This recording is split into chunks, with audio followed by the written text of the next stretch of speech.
Bangladesh cricket এখন এমন এক রহস্য যেটা নাসা পাঠালেও বোঝা মুশকিল। একসময় ওয়ানডে ছিল আমাদের প্রাণ, সেই ফরম্যাটে এখন অবস্থা এমন যেন একসময় ক্লাসের ফার্স্ট বয় এখন প্রিন্সিপালের রুমে নিয়মিত অতিথি। সর্বশেষ ১১ ম্যাচের ১০টাতেই হার, একটাই জেতা, সেটাও মনে হয় প্রতিপক্ষ একটু দয়া করে জিততে দিয়েছে, যেন বলে নাও ভাই মান ইজ্জত বাঁচাও। ১৯ বছরের মধ্যে এখন আমরা ওয়ানডে র্যাঙ্কিং এর ১০ নম্বরে। ভাবুন একবার, ১০ নম্বর মানে ঠিক এমন অবস্থায় যেমন ক্লাসে কেউ ফাইনাল পরীক্ষার আগে পড়তে না গিয়ে বলে চেষ্টা করবো ভাই, আল্লাহ ভরসা। এই র্যাঙ্কিং এর কারণে এখন ২০২৭ বিশ্বকাপ নিয়ে শুরু হয়েছে দুশ্চিন্তা। সরাসরি খেলবো কিনা সেটা এখন তাসের খেলার মতো ভাগ্যের উপর।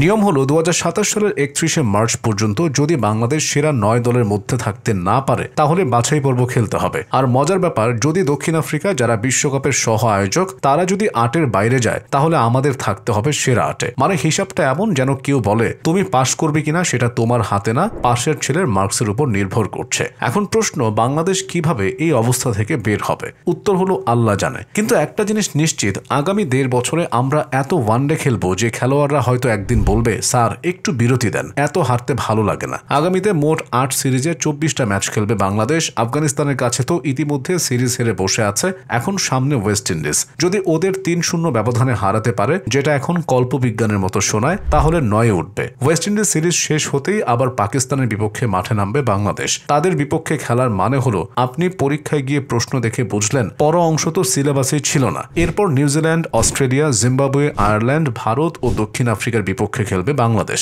শুনে মনে হচ্ছে দারুণ, কিন্তু বাস্তব হলো এই লাইন আপ দেখলে যে কোনো বাংলাদেশি ক্রিকেট ভক্ত বলবে ভাই এগুলোকে একটু পিছায় দিতে পারেন, আমরা এখন মানসিকভাবে প্রস্তুত না। প্রতিটি সিরিজে ৩টি ম্যাচ মানে মোট ২৪টা ওয়ানডে। তাতেই হিসাব, জিতলে বিশ্বকাপের সরাসরি জায়গা, আর হারলে বিমান ধরো বাছাই পর্বে দেখা হবে। মার্চ এপ্রিল মাসে পাকিস্তান আর নিউজিল্যান্ডের সঙ্গে খেলা, তারপর জুনে অস্ট্রেলিয়া, সেপ্টেম্বরে ভারত। মানে এক একটা মাসে এক একটা বিপর্যয়ের প্রস্তুতি। জিম্বাবুয়ে, আয়ারল্যান্ড ও দক্ষিণ আফ্রিকার বিপক্ষে খেলবে তাদের মাঝে, মানে বিদেশের মাটিতে। আমাদের খেলোয়াড়রা হয়তো তখন টিকিট কাটার সময় ভাববে বাহ, আবার হারার জন্য বিদেশ যাচ্ছে, এক্সপিরিয়েন্স বাড়বে। এইসব ম্যাচ শেষে ২০২৬ সালের নভেম্বরে দক্ষিণ আফ্রিকা সিরিজের পর আর কোনো ওয়ানডে নেই ২০২৭ সালের মার্চ পর্যন্ত। কিন্তু বিসিবি নাকি ভাবছে নতুন সিরিজ আয়োজন করবে, মানে হার মেনো না প্রোগ্রাম। মনে হয় ওরা ভাবছে যত বেশি খেলবো তত বেশি হারবো, তত বেশি অভিজ্ঞ হব। অভিজ্ঞতায় আমরা এমনিতেই ওভারলোডেড, বিশ্বে একমাত্র দল যারা হারতে হারতে ওয়ার্ল্ড রেকর্ডের কাছাকাছি। এখন ব্যাপারটা এমন পর্যায়ে গেছে, প্রতিটি ম্যাচের আগে বাংলাদেশের ভক্তরা ভাবেন না জিতবে কিনা, বরং বাজি ধরেন